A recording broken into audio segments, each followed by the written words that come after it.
Hello friends, good morning. তো কেমন আছো তোমরা সবাই? আশা করছি সবাই খুব ভালো আছো, যে যেখানেই আছো।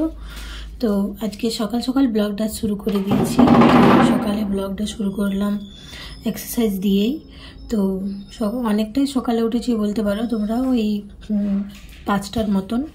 আর শীতকালে 5টার ভোর মানে অনেকটাই সকাল, অনেকটাই ভোর। তো সকালে উঠে মুখ টুক ধোয়া হয়ে গেছে আমার, আর এখন আমি এক্সারসাইজ করে নিচ্ছি নতুন বাড়িতে। তো এক্সারসাইজ ডেলি ভাবি যে করব, কিন্তু হয়ে ওঠে না, যেহেতু ছোট বাচ্চা আছে। সেই জন্য আমি যখনই এক্সারসাইজ আগে সন্ধ্যেবেলায় করতে যেতাম, তখনই আইসি চলে আসতো আর কি, ডিস্টার্ব করতো।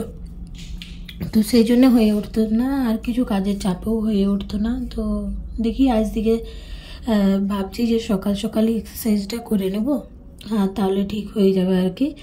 আর ওয়েটটাও বেড়ে বেড়ে যাচ্ছে, নিজেরও একটু শরীরে একটু হেলথ ইস্যু দেখা দিচ্ছে। সেই জন্যে এক্সারসাইজটা করাটাই উচিত আর কি। তো তোমরা কে কে এক্সারসাইজ করো অবশ্যই কমেন্টে জানাবে। তো আমি এই যে বিগিনার যে স্টেপগুলো হয়, সেই স্টেপগুলো দিয়েই আমি আজ থেকে এক্সারসাইজটা শুরু করলাম। তো এক্সারসাইজ করার পর মানে আজকে হয়ে গেছে উল্টো, যে আগে গরম জল খেতে হবে, তারপরে তো এক্সারসাইজ। কিন্তু আমি এক্সারসাইজ করে নেবো এখানে, আর তারপরে যেয়ে পরে 1 গ্লাস গরম জল খেয়ে নেব। গরম জল মানে ওই উষ্ণ গরম জল, না গরম না ঠান্ডা, এমনি আর কি। অতিরিক্ত গরম আমি খেতেও পারি না আর কি। তো আস্তে আস্তে অভ্যাসটা হবে আর কি। প্রথম দিন থেকে কি একদিনেই আমি এক্সপার্ট হয়ে যাবো তা না, আস্তে আস্তে ধীরে ধীরে হয়ে যাবে আর কি। তো তোমরাও সঙ্গে থাকলে অবশ্যই হয়ে যাব। তো চলো, এক্সারসাইজের পরে তোমাদের সাথে দেখা করছি আবার। এক্সারসাইজ হওয়ার পর এক্সারসাইজকে ভালোভাবে কাজে লাগানোর জন্য এখানে আমি একটা বাটির মধ্যে জল গরম করে নিয়েছি, আর সেই উষ্ণ গরম জলটা এবার আমি খেয়ে নেবো। আর এখানে আমার দেখো সোনামা উঠে গেছে। তো উঠে ও দুষ্টুমি শুরু করে দিয়েছে। এই যে দেখতে পাচ্ছি, পুরো ঢাকাটা এবার নিয়ে নেবে ও। তো এইভাবে আমাদের সকালটা শুরু হয়। কই আমার সোনাটা, কই আমার সোনাটা? নাই নাই, আমি দেখে আসি কোথায় খুঁজি, কোথায় লুকিয়ে দিয়েছে, কোথায় চলে গেছে। আমার সোনাটাকে দেখে আসি। তুমি দেখলে আইসিকে? তো এখানে আমি প্রেসার কুকারের মধ্যে আয়ুষির সকালের খাবার আমি বসিয়ে দিয়েছি। আর এখানে দেখো আমি শাক কাটতে কাটতেই তখন আয়ুষি উঠে গেছিলো, আর ওকে দেখতে গেছিলাম। আর এখানে আমি ওই শাকের যে উপরের ভাগটা মানে নিচ দিকেরটা, সেটা আমি একটু ওই আলু দিয়ে পোস্ত বানাবো।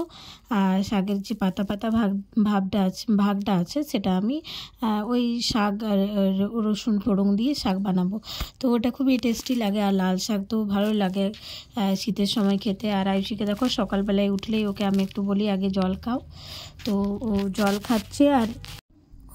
খাচ্ছে আর ওর দুষ্টুমি কন্টিনিউ করে যাচ্ছে। যে নতুন আলনাটা আনা হয়েছিল, এই যে দেখতে পাচ্ছ, তোমাদেরকে দেখানো হয়নি তাই এই নতুন আলনাটা আনা হয়েছে। আর একটা কম্পিউটার টেবিল, তো সেটার মধ্যে দেখো ও দোলনার মতো বেঁধে আর ও খেলা করছে। আর এখানে দেখো আমি ভিডিও বানাচ্ছি, তো ও আমাকে বানাতে দিচ্ছে না আর কি, বলছে না না। তো সকালের কিছুটাই ব্লগ করতে পেরেছিলাম, তারপর একটু ব্যস্ত হয়ে গেছিলাম যেহেতু বাড়িতে রং হচ্ছে সেই জন্যে। আর এখানে দেখো এখন বিকেল হয়ে গেছে, আর আয়ুষের জন্য আমি পাস্তা রান্না করেছি। তো ও বলেছিল কিছুদিন আগে ওই পাস্তা খাবো, কিছুদিন আগে বলতে ওই কালকে বলেছিল, হ্যাঁ যে পাস্তা খাবো। তো সেই জন্য আজকে বানিয়ে দিলাম ওকে। তো আজকে ও খাচ্ছে, আর আজকে ও আয়ুষির টিউশনিও নেই, তো টিউশন ছুটি আছে, সেই জন্য ওকে আজকে এটা বানিয়ে দিলাম। তো ও এনজয় করে খাচ্ছে। আর এই যে ওর খাওয়া হয়ে গেছে, একবার করে বাইরে যাচ্ছে ঘুরতে, আর একবার করে ভিতরে আসছে আবার। দেখো এই যে আজকে টিউশন নেই বলতে আজকে মাই বন্ধ করলো, ওকে নিয়ে যেতে বললো যে আজকে নিয়ে যাব না টিউশন পড়াতে, কারণ বাইরে বৃষ্টি পড়ছে সেই জন্য। আর ওয়েদারটাও খুব মানে আজকে খারাপ হয়ে আছে, সেই জন্য খুব ঠান্ডা লাগার সম্ভাবনা আছে। তো সেই জন্য আমিও বললাম যে না ঠিক আছে, বাড়িতেই থাকুক আজকে, কালকে তখন যাবে। তো এই যে বাড়িতে থাকলে যা হয় আর কি, দুষ্টুমি শুরু। আর বাচ্চারা তো দুষ্টুমি করবে, সেটা তো অবশ্যই। এইদিকে তাকাও আমার দিকে, এইদিকে তাকাও আমার দিকে, মামাম দেখছে ওটা। মাম্মামকে বলো গুড নাইট। আমি চললাম ওকে মুখ করতে, চললাম আমি। দেখো আমি মুখ করতেছি, চলো ওষুধটা খেয়ে নেবে। চলো বাই বাই বাই বলে দাও সবাইকে, বলো bye bye everyone, good night.